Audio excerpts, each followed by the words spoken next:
Jeune, j'ai fait la fête, pratiquant le loisir avec énergie jusqu'à ne plus éprouver de joie, car en me détournant de mes responsabilités, je ne trouvais à la vie qu'un sens superficiel. Je me prêtais au plaisir jusqu'à ce que le plaisir cesse de me divertir. Le bouleversement de l'action au repos et du repos à l'action est essentiel à la maturité. Le ça, c'est la jeunesse. Le surmoi, c'est l'éducation. Le moins, c'est la sagesse. Jeune, on avance par les hormones qui courent dans nos veines, on quitte volontiers le palais pour dormir sur la paille chaude, le palais comme une prison et ou une mausolée, les murs somptueux équivalents aux austères barreaux d'une cellule, avec une génération morte qui monte la garde. La jeunesse attend que le monde vienne se glisser à l'intérieur du palais, qu'une aventure vienne la chercher jusqu'à ce qu'elle parte à sa recherche. Voiture qui ronronne, pieds qui dansent, doigts qui se portent au vert. Elle quitte sa résidence pour prendre domaine sur le cœur.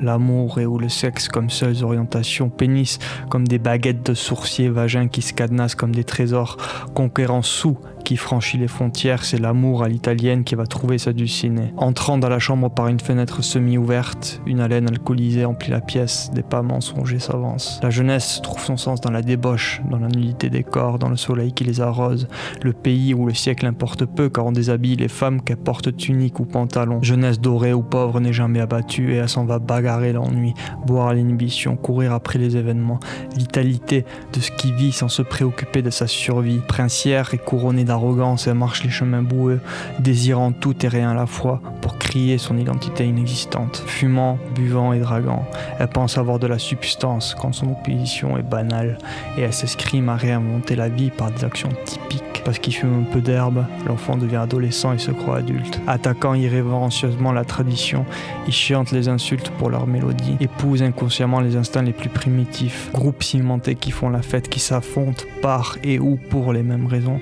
Les jeunes estiment exemplifier des valeurs différentes quand ils en viennent aux mains par et ou pour un tribalisme idiot. L'un tend la main à l'autre, mais ce dernier crache dessus pour l'amusement du geste, méprisant simultanément un allié devenu ennemi, pour que tous s'habillent de couleurs distinctes et courent vers une guerre imaginée. C'est que la jeunesse, comme une idée naissante, n'a pas vécu assez longtemps pour être contredite. Elle se réserve des attentes idéalistes qu'elle méprend pour de l'ambition, devinant comment se déroulera le reste de sa vie sans l'avoir entamée, méprisant la vieillesse sans se rendre compte que son idiotie au moins est appuyée d'expérience. Invariablement, la belle chemise dont on s'habille en début de soirée finit tachée de vin. Bientôt, on se réveille tous les jours avec la gueule de bois. Bientôt, on cherche à se divertir du divertissement. Et voilà qu'intervient le surmoi. Ou sinon, c'est la fin. Une fin immédiate ou une misère graduelle qui s'étire à travers les années. Les versions adultes du ça ne sont pas belles à voir. On connaît tous des adultes demeurés au stade antérieur, des sacs à vin qui recrachent l'alcool comme sagesse. Dévouer sa vie au souvenir de la jouissance est triste. Les plaisirs deviennent des addictions pour s'oublier. La liberté momentanée nous rend esclaves et l'aperçu de notre potentialité nous pousse à boire jusqu'à ce que le breuvage amoindrisse l'idéal pour nous rendre terriblement humains. Obéir à son surmoi, c'est sacrifier le présent pour construire un futur. Obéir à son surmoi, c'est arrêter la consommation maladive du plaisir pour se préparer au bonheur.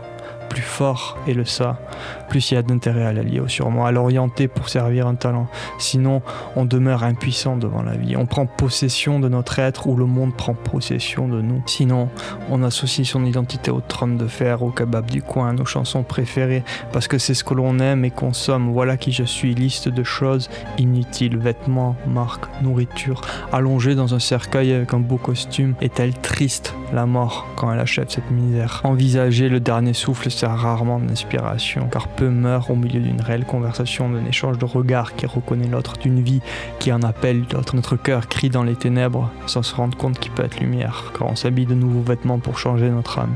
Bien grandir équivaut à vivre éperdument tout en développant des compétences, l'un et l'autre se renforçant naturellement. La gratification immédiate demande satisfaction, on nécessite compliments et encouragements pour travailler quand il faut fournir l'effort seul pour trouver récompense dans le travail. Les gens croient au don pour se protéger. Le succès contraste les échecs et souligne une vie misérable. Soit on puise de la motivation dans la réussite des autres en soutenant égoïstement leur effort, en y observant jalousement des principes utiles, soit on se laisse démonter par leur effort. Leur réussite nous inspire l'échec. Trop souvent, on rationalise l'effort des autres pour éviter de s'investir quand il faut qu'elle nous inspire à agir pour se ranger du bon côté de l'équation.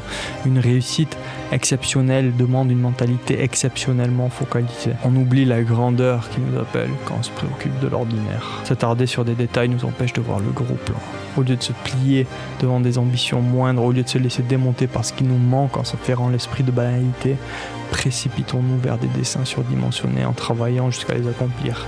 Des ailes de papier pour voir d'autres horizons, pour voler, si ce n'est qu'un instant.